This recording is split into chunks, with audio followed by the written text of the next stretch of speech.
كوتو موتو يا كوتو موتو يا كوتو موتو، هشقط بيك احلى بنات على الكورنيش. 50 سنة البنات مش قادرة تبص على خلقتي، انت هتخليهم يلغوني على الكورنيش. كوتو بوتو يا كوتو بوتو. جبت لك كمان شنطة من البرد عشان ايه؟ عشان تتظبط يا امال. ايه ده يا ضو ده؟ ايه ده؟ ارنب. ده كلب. جايبه ليه الكلب ده؟ يا ابوي جايبه ده عم عبد الناصر، هتمنظر بيه على الكورنيش بتاع الاقصر. تمنظر بيه؟ طب ليه تتمنظر بيه؟ تمنظر بيه يا عم عبد الناصر عشان كده كده البنات مش بتبص علي. هو ده هيخلي البنات تلغيني على الكورنيش يا عم عبد الناصر. طيب يا ود هات لك جدي ولا خروف ينفعك يا ود يا بارد، مالك ومال الكلام ده؟ يا ابوي الخروف هيتذبح وهاكله، لكن ده هينفعنا اكتر من الخروف يا عم عبد الناصر. ده هشقط بيه احلى موززل على الكورنيش. يعني وشك حلو قوي انت يا اخوي، انت مش بتبص ياك في المرايه عندكم في البيت؟ ما بصيت امبارح يا عم عبد الناصر، حلقته وعملت مسك بطعم الرمان. ايه انت كل ما اشوف لك حد يا ود عامل له حاجه زي كده وانت عامل زيي يا ود يا بارد. امال ايه يا عم عبد الناصر؟ احنا بنقلد الاجانب غير في الحاجات اللي ملهاش منفعه. انا قلد يا عم عبد الناصر، جيب ده عشان كده لما يشد عظمه اخده بسلسله كده واتمشى على الكورنيش زي العيال اللي لابسه بناطيل زماره. قال كل واحد مسك لي كلب، قال عشان يعني قال البيت، قال اول ما تشوف الكلب تقول اوه كيوت. كمال بنتها مش عايشه عيشتها لها يا عم عبد الناصر، بيتكلموا انجليزي، والبيت يكون ماشي قال شوف الكلب عشان تلاغي الواد تقول الكلب ده كيوت. ده اسمه ايه؟ ده جايبه من فين؟ كانه ابوها يعني مواليد فرانكفورت. ايوه حقه يا ود صح. ما قله ادب بقي. ميرسي ومش ميرسي يعني خلاص شكرا بقناها.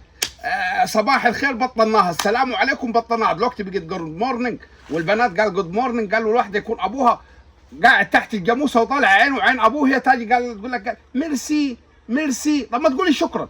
ايوه حقه. قال كيوت. ايه كيوت دي يا عم عبد الناصر؟ انا عارف يا ود. حلو يعني؟ حاجه زي كده.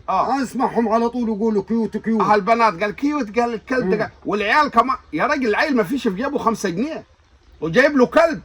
او ابو يعني انت ابوك بياكل تونه مفتته من ام 12 جنيه، تاكل الكلب تونه قطع من ام 35 العلبه. ايوه صح.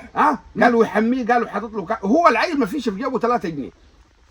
فانا قلت يا عم عبد الناصر انا مش من اقل من العيال دي يا عم عبد الناصر، انا هضرب الكلسون بتاعي وهسرح شعري يا عم عبد الناصر، حتى الطاقيه الفقريه دي مش هلبسها تاني، وهطلع على الكورنيش يا عم عبد الناصر عشان البنات تقول لك الكلب ده انت كيوت.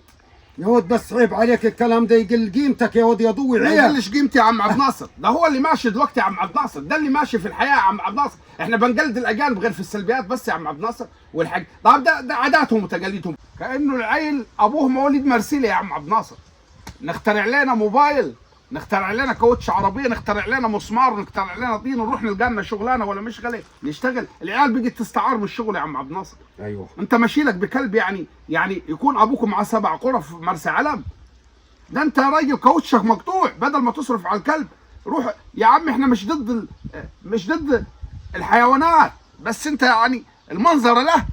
ما هو احنا لو بنربي الحيوان هذا لك ده هربيه انا واخليه معايا هنا أيوة. وهجيب له كل حاجه عايزها حقه عادي مفيش مشكله. لكن انت تاخد لي قال الكلب تتمنظر لي بيه على الكورنيش وممكن الكلب ده يعض حد عيل على الكورنيش، طفل بيلعب مع ابوه ولا أيوة. مش معايا انت؟ ايوه يا ود كلامك صح، ما ينفعش ليه المنظر وقلت الادب. حقه.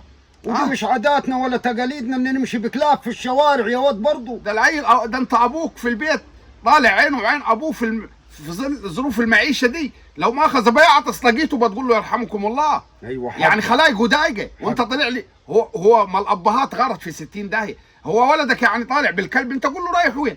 ايوه ما الحاكم يا وانت بنتك بتقول كيوت قول لها هي كيوت دي سالها يمكن أيوة. كلمه وحشه.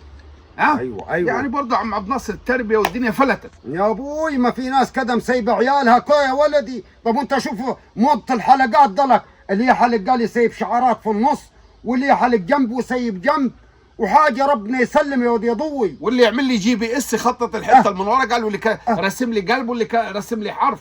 طب ما هو ده لك يا عم عبد الناصر البلاوي اللي احنا فيها دي من اعمالكم سلط عليكم. ايوه حقه صح يا ود. امال ايه يا عم عبد الناصر؟ ما انت عارف دلك بقيت ميغه يا عم عبد الناصر.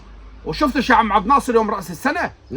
ده بلاوي قالوا لي. شفت عملويه على الكورنيش يا عم عبد الناصر؟ لا في تربيه ايوه ولا في ادب ولا في ذوق ولا في حفاظ يا اخي على الممتلكات العامه، بهدلوا الدنيا وكسروا الدنيا والتحرش والقرف. أيوة. والدنيا كانت خربانه يا عم عبد الناصر. ايوه ربنا يسلم يا ولد. لا لا لا دي قله ادب يا عم عبد الناصر. يعني ما فيش دم عنديها يا ولد يا ضوي. انا بضحك عليك يا عم عبد الناصر. انا مش وش اروح اتمنظر بكلاب على الكورنيش. انا قلت طيب، قلت الولد الضوي ليه امال ما عندهوش حياه؟ لا ده انا هربيه يا عم عبد الناصر عشان الحراميه. تمام. كده تمام يا ولد يا ضوي. مع انه كده شكله فافي مش بتاع حراميه ده، بس هيجربه برضه. كويس حينفع يا ولد يا ضوي. ايوه يا ولد يا ضوي يا ولد. شلقيته في الشارع وجبته يا عم عبد الناصر ده، انا مش بتاع منظر. لا الله يبارك فيك، انت مش بتاع الكلام ده. ولا شغلانتك دي يا ضوي. يا اخي احنا يا اخي نقلد يا اخي الاجانب، قلدوهم في الايجابيات، قلدوهم في حاجه تنفع وتنفع البلد. العيل النهارده قاعد للشغلانه ولا مشغله يا اخي، بياخد 5 جنيه من امه وماشي لي بكلب. ايه الهوايه اللي علينا وعلى ابونا دي يا عم عبد الناصر؟ ما الهوايه كترت يا عم عبد الناصر وبقي حاجه مرار. قلة أدب يا ود يا ضوي. حقه قلة أدب يا ود. بقيت منظره على البنات يا عم عبد الناصر وهو ماشي بالكلب ليه؟ هو يعني حب الكلب ولا الحب؟ هو الكلب تلقى كاره وشه. انت عارف على كده يا عم عبد الناصر بوشك زي العجينيه بتاعت العجين دي. ما تاخد لك كلب زي كده زي كده، ما تاخد الكلب ده بالشنطه وتتمشى على الكورنيش. البنت هتيجي تقول لك انت كيوت. وانا طب وانا برضه عامل العمل ده يا واد يا بارد يا عديم الدم. يعني قالوا انت وشك كيوت قوي. طب اتوكل على الله روح.